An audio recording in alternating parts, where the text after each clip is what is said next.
वो नक्सली जिसके नाम का लोगों में खौफ था, जिसके नाम से लोग डरते थे, पर उस नक्सली को एक लव लेटर ने कैसे बदल कर रख दिया। जो अपराध की भाषा बोलता था, अब वो प्यार की बोली समझता है। रिपोर्ट देखिए।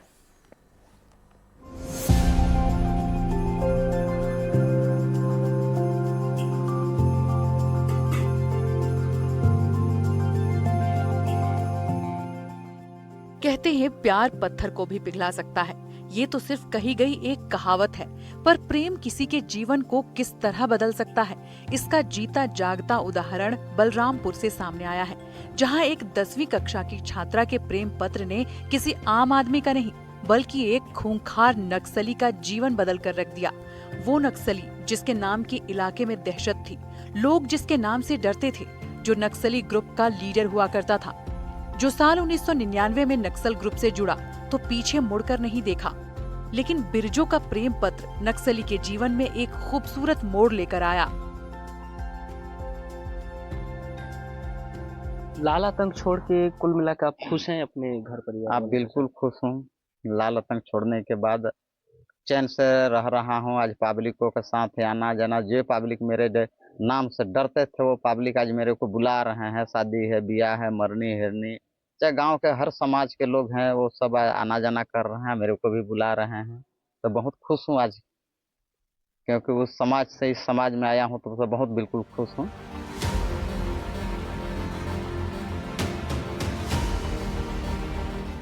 साल 1990 और 2000 के दौर में बलरामपुर जिला लाल आतंक का गढ़ बना हुआ था।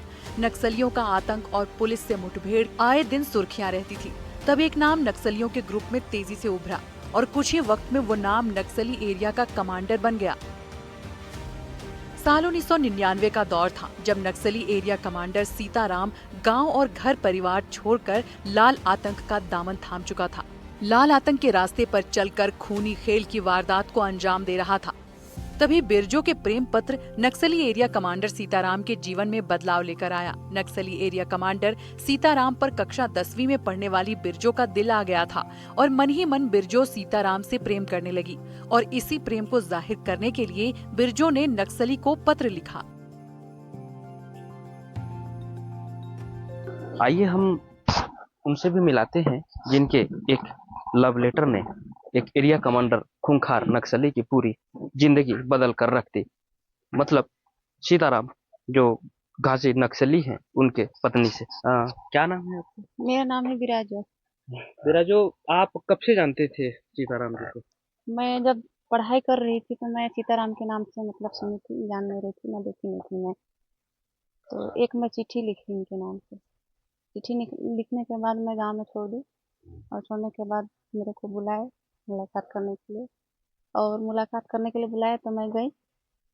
तो मैं इनको बहुत समझाई कि नक्सली क्यों बने हैं और नक्सली क्यों बने हैं। बोले कि मेरा घर का स्थिति बहुत खराब है तो मैं नक्सली बना हूँ, कह के मेरे को बका है। तो मैं इनको समझाई कि नक्सली छोड़िए।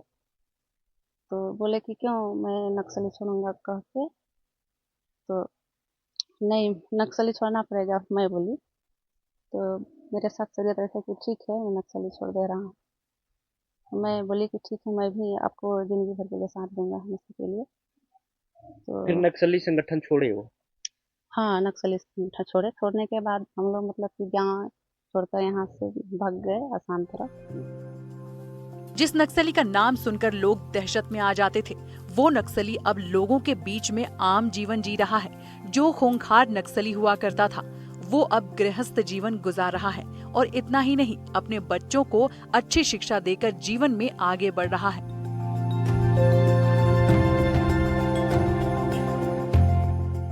घर वाले और समाज वाले अपनाए आप लोगों को कि नहीं? हाँ, अपना लिए हैं, अपनाने के लिए। जब वापस आ गई हूँ तो बोले कि मेरा बेटी तो जिंदा है। तो कहाँ पहले तो मैं भी ये बोली कि मरा हुआ है, डेड बॉडी तो खुद से कम जब गांव वाले बोल रहे थे तो।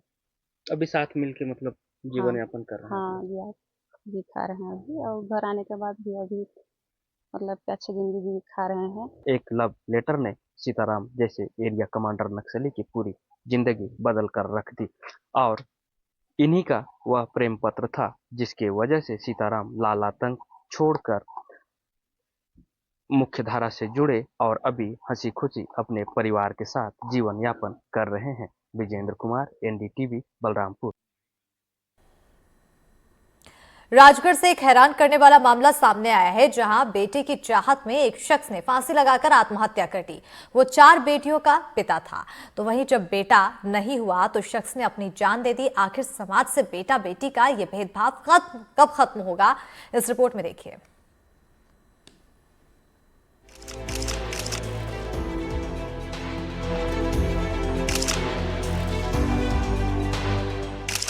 ये भारत की वो बेटियां हैं जिन्होंने न सिर्फ दुनिया में सफलता का परचम लहराया बल्कि देश का भी गौरव बढ़ाया।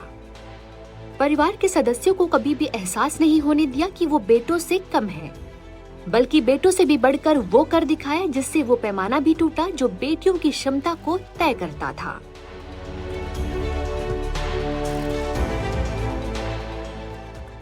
जब बेटियां हर क्षेत्र में सफलता हासिल करने में सक्षम हैं, तो वो कौन है जो बेटियों को आज भी मजबूरी या कमजोरी समझते हैं और बेटियों के जन्म पर मातम मनाते हैं।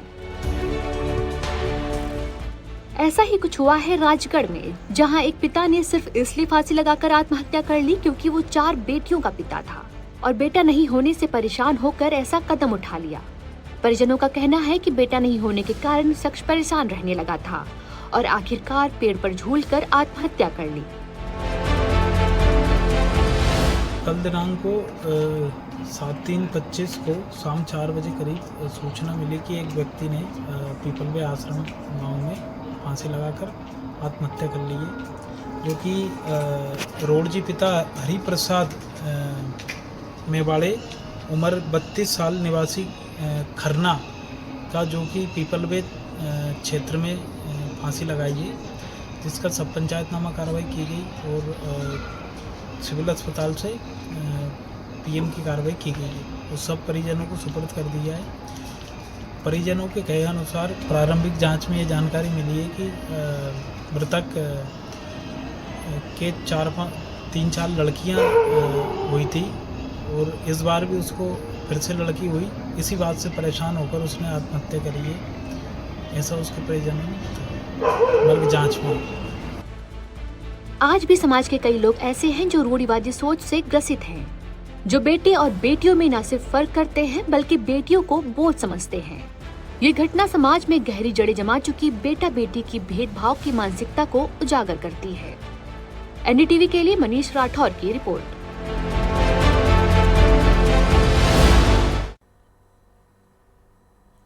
बुरहानपुर में कीमती सिक्के मिलने की चाहत में खुदाई कर रहे ग्रामीणों की बात प्रशासन तक पहुंची तो प्रशासन हरकत में आया। प्रशासन ने खेत में पुलिस का पहरा लगा दिया, बल्कि सीसीटीवी कैमरे से निगरानी भी की जा रही है। रिपोर्ट देखिए। जहां कुछ दिनों पहले रातों रात ताबड़तोड़ खुदाई चल रही थी, वहां अब प्रशासन का पहरा है। खेत पर बकायदा पुलिस पहरा देने के लिए तैनात है। न सिर्फ दिन रात इस खेत पर पहरा दिया जा रहा है, बल्कि कोई आगे खुदाई न कर सके इसके लिए यहाँ पर सीसीटीवी भी लगा दिया गया है।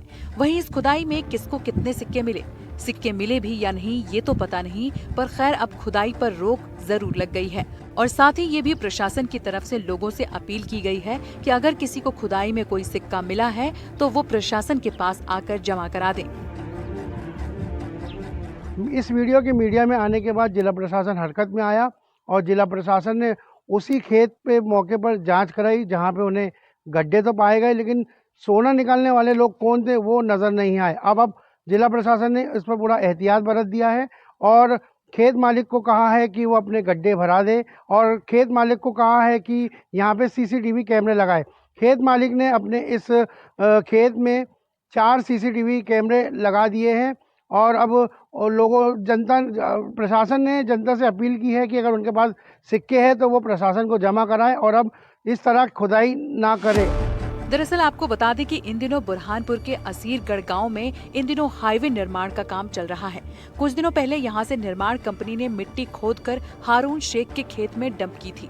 इस दौरान यहां काम करने वाले कुछ मजदूरों को ऐतिहासिक महत्व के कुछ सिक्के मिले थे। इलाके में अफवाह फैल गई कि मिट्टी से सोने के सिक्के निकल रहे हैं। इसके बाद आसपास के 6 से ज्यादा गाँव के लोगों ने इस खेत पर धावा बोल दिया। हालात ये बने कि रात होते ही हारून शेख के खेत में हर दिन इसी तरह खुदाई करने वालों का मेला लगा रहता है। हालात यहाँ तक पहुँच गए कि लोग अपने साथ मेटल डिटेक्टर तक ले जाकर खुदाई करने लगे। वहीं अब मामला बढ़ा तो प्रशासन हरकत में आया। प्रशासन ने खेत पर पहुंचकर खेत का निरीक्षण करके रात के समय ही पुलिस का पहरा लगा दिया और खेत में खुदाई को रोक दिया है। अब देखना होगा कि अब किसी को इस खुदाई में कितने सिक्के मिले हैं और वो लौटाएगा या नहीं, आगे कोई अब खुदाई की कोशिश करता है या नहीं। एनडीटीवी के लिए बुरहानपुर से शारिक अख्तर दुरानी की रिपोर्ट। बात करते हैं लव जिहाद की, जिसे लेकर राज्य सरकारें सख्त होती जा रही हैं। महाराष्ट्र के मुख्यमंत्री देवेंद्र फडणवीस ने राज्य में लव जिहाद कानून की जरूरत को एक बार फिर से दोहराया है, तो वहीं मध्य प्रदेश के सीएम मोहन यादव ने महिलाओं का धर्म परिवर्तन करने वालों को सजाए मौत देने का कानून लाने की बात कही है। लव जिहाद के मुद्दे पर मध्य प्रदेश से लेकर महाराष्ट्र तक कड़े कानून बन सकते हैं।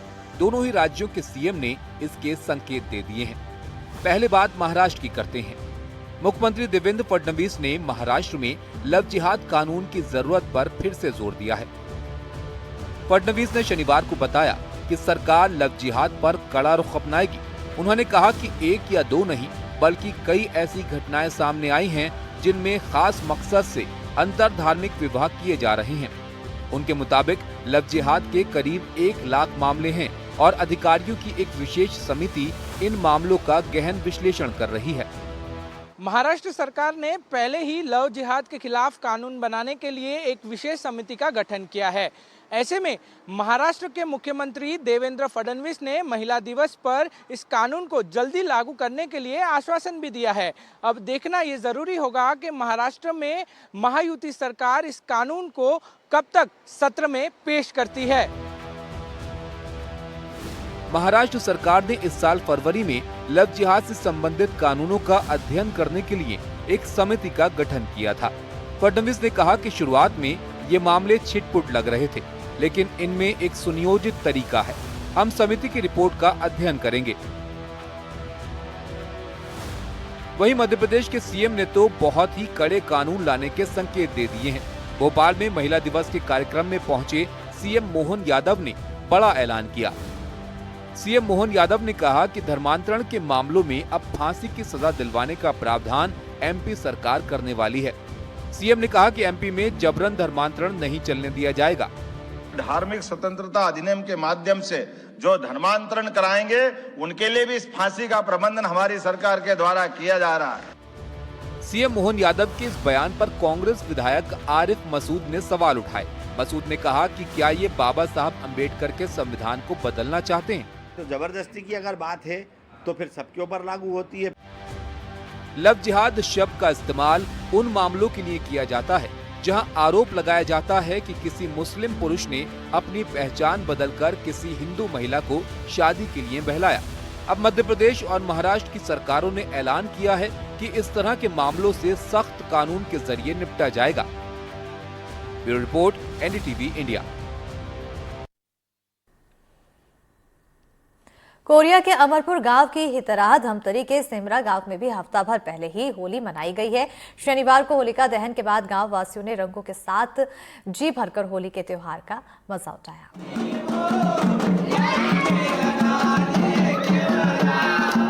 धमतरी से महज 35 किलोमीटर धमतरी जिले के सिमरा गांव में हम पहुंचे हैं। पूरे प्रदेश भर में होली का त्योहार जो है 14 मार्च को मनाया जाने वाला है, लेकिन इस गांव में आज होली का पर्व बड़े ही धूमधाम के साथ मनाया जा रहा है। मैं पीछे की जो कुछ तस्वीरें हैं आप तक पहुंचाने का प्रयास करूंगी। आप मेरे पीछे देख सकते हैं, यहाँ पे हम इस गाँव में मौजूद हैं। यहाँ पे होली का त्योहार बड़े ही धूमधाम के साथ मनाया जा रहा है। रंग गुलाल खेलते हुए लोग यहाँ नजर आ रहे हैं। ये हर साल की तरह इस साल भी बड़े उत्साह के साथ यहाँ के लोग इस त्योहार को मना रहे हैं। आपको बता दें कि ये यहाँ जाना जाता है। यहाँ हर त्योहार एक सप्ताह पूर्व मनाने की परंपरा पीढ़ी दर पीढ़ी चली आ रही है। यहाँ के कुछ लोग हैं, उनसे भी हम बात करेंगे और जानेंगे कि ये परंपरा कब से चली आ रही है। यहाँ होली का पर्व जो है आज जो मनाया जा रहा है, बाकी जगह 14 मार्च को मनाया जाएगा, कितना उत्साह है? हमारे गाँव में ना एक हफ्ता पहले मनाते हैं, इसलिए बहुत उत्साह से रहते हैं और बहुत ना मौज मस्ती करते हैं हम लोग। पूरे जगह पे देखा जाए 14 मार्च को होली है या अन्य त्योहार भी, जैसे एक सप्ताह पहले आपके यहाँ मनाया जा रहा है। होली का त्योहार 14 मार्च को है, लेकिन आप लोग आज मना रहे हैं, तो उसको लेके आप लोग क्या, आपको मन नहीं करता कि जिस दिन त्योहार उसी दिन ही मनाया जाए? नहीं, अब क्या है कि बचपन से मना रहे हैं तो हमारा एक आदत बन गया है मनाने के दौर पे, और अच्छा लगता है कि दूर दराज से लोग मिलने के लिए आते हैं और मुलाकात भी हो जाता है इसी बहाने। सर, यहाँ पे हर त्योहार देखा जा रहा है कि एक सप्ताह पूर्व मनाने की परंपरा कई दिनों से मैं देख रही हूँ, आ रही हूँ, यहाँ पर चली आ रही है। इसके पीछे क्या कारण है सर?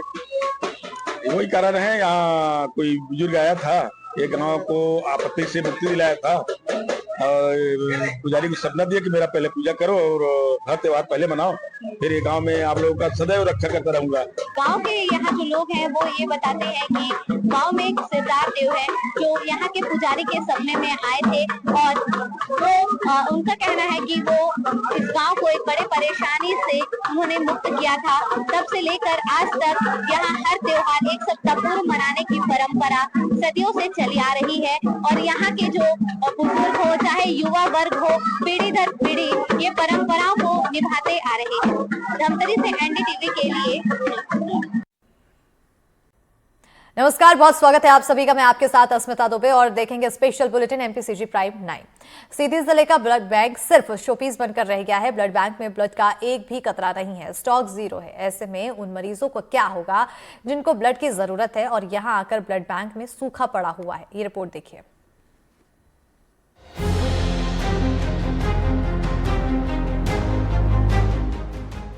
जिला चिकित्सालय के बगल में ये ब्लड बैंक है, लेकिन सिर्फ ये बैंक है, इसमें ब्लड नहीं है।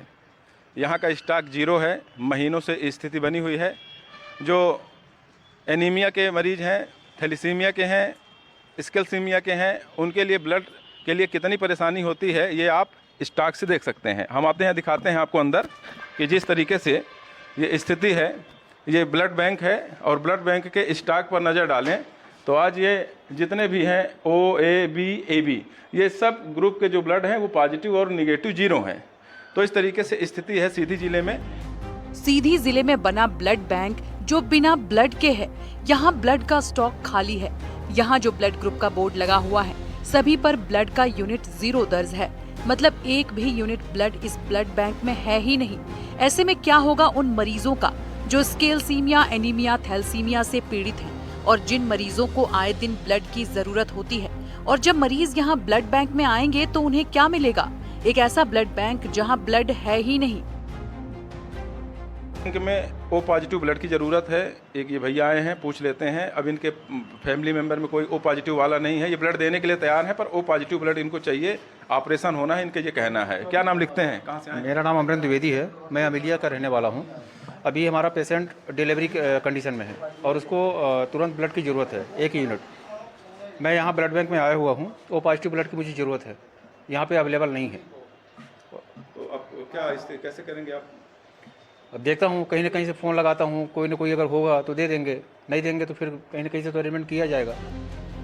हर दिन 10 से 15 यूनिट ब्लड की जरूरत होती है। ऐसे में मरीजों को ब्लड नहीं मिल पा रहा। खास तौर पर ऑपरेशन के समय ब्लड की जरूरत होने पर भी उपलब्ध नहीं हो पाता। ऐसे में यहाँ ऑपरेशन भी नहीं होते, मरीजों को रेफर करना पड़ता है।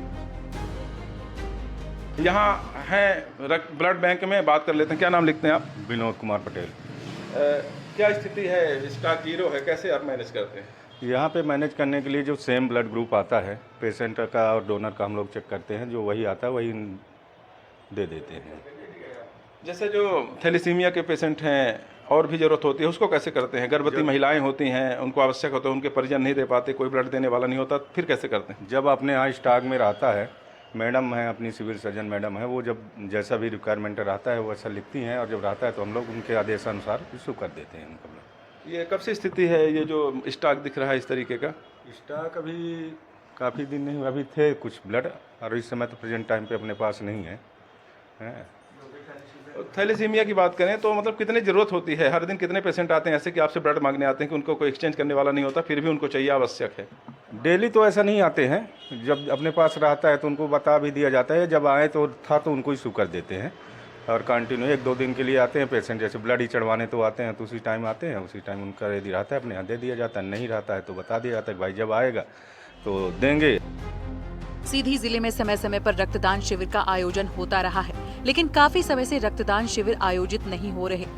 जरूरत के आधार पर रक्तदान हो जाता है और इसका जरूरतमंदों को लाभ मिल जाता है, क्योंकि जनमानस में ये अवेयरनेस नहीं है कि ब्लड तो ह्यूमन बॉडी में ही बनता है और बिना दिए तो होगा नहीं। अभी बहुत दिनों से कोई कैंप नहीं हो पाए हैं, तो हमारा प्रयास है कि अगले 1-2 महीने में 2-3 कैंप भी हो जाएंगे तो लोगों को ब्लड उपलब्ध होने लगा, क्योंकि इमरजेंसी में जो पेशेंट एडमिट होते हैं उनको जब अचानक जरूरत हो, अपने ब्लड बैंक में अच्छा खासा स्टोरेज रहना चाहिए। ब्लड बैंक में आकस्मिक स्थिति के लिए सभी समूहों का 2 यूनिट ब्लड होना अनिवार्य है, लेकिन रक्तदान न होने और बढ़ती मांग की वजह से इमरजेंसी कोटा समाप्त हो गया है। अब देखना होगा कि कब इस ब्लड बैंक का सूखा समाप्त होगा। एनडीटीवी के लिए सीधी से अमित सिंह की रिपोर्ट। सतना में कैंसर के मरीजों की संख्या लगातार बढ़ती जा रही है, लेकिन शहर में कैंसर के इलाज के लिए पूरी सुविधा उपलब्ध नहीं है। सतना मेडिकल कॉलेज बनने के साथ कैंसर यूनिट की एक उम्मीद जरूर जगी थी, लेकिन फिलहाल ना अस्पताल का काम पूरा हुआ है, ना ही कैंसर यूनिट का। रिपोर्ट देखिए।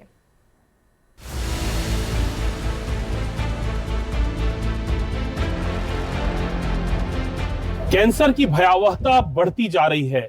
आज अगर हम अकेले विंध्य क्षेत्र की बात करें तो मुंह का कैंसर एक भयावह रूप में आ चुका है। इसे एक दुर्भाग्य ही कहेंगे कि विंध्य की औद्योगिक राजधानी कहे जाने वाले सतना में ना तो कोई कैंसर यूनिट है, ना कोई कैंसर हॉस्पिटल है, ना कोई कैंसर डॉक्टर है। सतना के जनता के तमाम आंदोलनों के बाद यहाँ पर एक मेडिकल कॉलेज मिला, लेकिन मेडिकल कॉलेज अवश्य मिला, उसके साथ हॉस्पिटल नहीं मिला। अब जब हॉस्पिटल ही नहीं है तो ना डॉक्टर मिलेगा, ना कोई यूनिट मिलेगी। कैंसर जैसी गंभीर बीमारी के बढ़ते मरीजों की संख्या चिंता बढ़ाने वाली बात है, पर इसके साथ ही इलाज की सुविधा भी उपलब्ध न हो पाना स्थिति को और ज्यादा चिंताजनक बना रही है। इसका उदाहरण सतना से सामने आया है। जिला अस्पताल में कैंसर के इलाज के नाम पर सिर्फ 2 बेड हैं, जो कीमोथेरेपी मरीजों के लिए उपलब्ध है, जिससे मरीजों को लंबी वेटिंग झेलनी पड़ रही है। कैंसर के इलाज की सुविधा न होने के कारण मरीजों को बाहर के अस्पतालों का रुख करना पड़ता है। महंगा इलाज का खर्च उठाना हर मरीज के लिए संभव नहीं है, जिससे कई मरीजों को सही समय पर इलाज नहीं मिल पा रहा। जिला अस्पताल में हम बात करने के लिए आए हैं डॉक्टर आलोक खन्ना साहब से, जो कहीं कैंसर रिलेवेंस के लोगों को, पेशेंट्स को देखते हैं।